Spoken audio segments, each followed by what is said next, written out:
আসসালামু আলাইকুম। তো আমাদের আজকের বিষয়বস্তু হচ্ছে ডাইব্যাক থেকে কিভাবে গাছকে রক্ষা করব।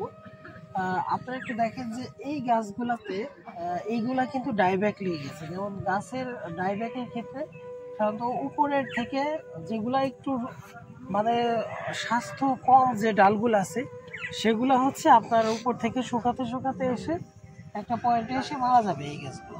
তো আমাদের এই আস্তে আস্তে এই ডালগুলা যেগুলো উপর থেকে শুকাতে শুকাতে আসছে এইগুলা পুরোটাই একসময় মারা যাবে, ওই পুরা গাছটাকে একসময় শেষ করে দেবে। তো আমরা ডাইব্যাক থেকে রক্ষার জন্য আমরা অবশ্যই প্রথম অবস্থায় আমরা কপার অক্সিক্লোরাইড, যেটা ব্লু কপার নামে পাবেন, তারপরে আরও অনেকগুলা নাম আছে, মার্কেটে অনেকগুলা কোম্পানির ওষুধ আছে। তো এটা মূলত হচ্ছে কপার অক্সিক্লোরাইড। তো এই কপার অক্সিক্লোরাইড যা অবশ্যই প্রয়োগ করতে হবে ডাইব্যাক থেকে বাঁচতে। তো আপনারা যদি নিয়মিত ছত্রাকনাশক ব্যবহার করেন, যেমন সিনজেন্টার, অ্যামিস্টারটপ, তারপরে হচ্ছে এরপর আরও অনেকগুলা বাজারে আপনারা অনেক ধরনের ম্যানকোজেব এবং আপনার কার্বনডাজিম গ্রুপের ওষুধ, এগুলা প্রয়োগের পরে যদি আপনার ডাইব্যাক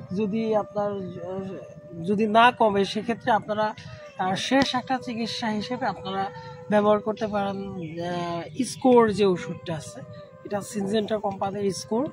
এটা একেবারে সর্বশেষ চিকিৎসা।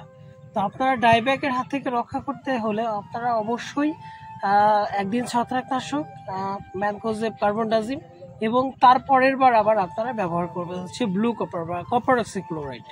তো আপনারা ডাইব্যাক অবশ্যই, যেমন এখন শীতকাল, তো শীতকালের আগে বা বৃষ্টির পরে অনেক সময় গাছে ডাইব্যাক লাগে, আমাদের গাছগুলা মারা যায়। তো সেক্ষেত্রে যেমন এই গাছগুলার গ্রোথ কিন্তু খুবই কম। তো যদি এই গাছগুলোতে কিছুটা ডাইব্যাকের সমস্যা হয়েছিল, মাঝখানে একটু কীটনাশকের একটু পরিচর্যা কমের কারণে এইখানে যে গাছগুলো আছে এগুলো একটু আপনার ক্ষতিগ্রস্ত হয়েছিল। তো আপনারা চেষ্টা করবেন যে ডাইব্যাক থেকে রক্ষা করতে আপনারা অবশ্যই কপার অক্সিক্লোরাইড এবং আপনার কার্বনডাজিম, ম্যানকোজেব, আর সর্বশেষ চিকিৎসা হিসেবে আপনার সিনজেন্টা কোম্পানির ওষুধ স্কোর ব্যবহার করেন। এটা খুব সম্ভবত ক্লোনাফেল এরকম একটা গ্রুপের ওষুধ।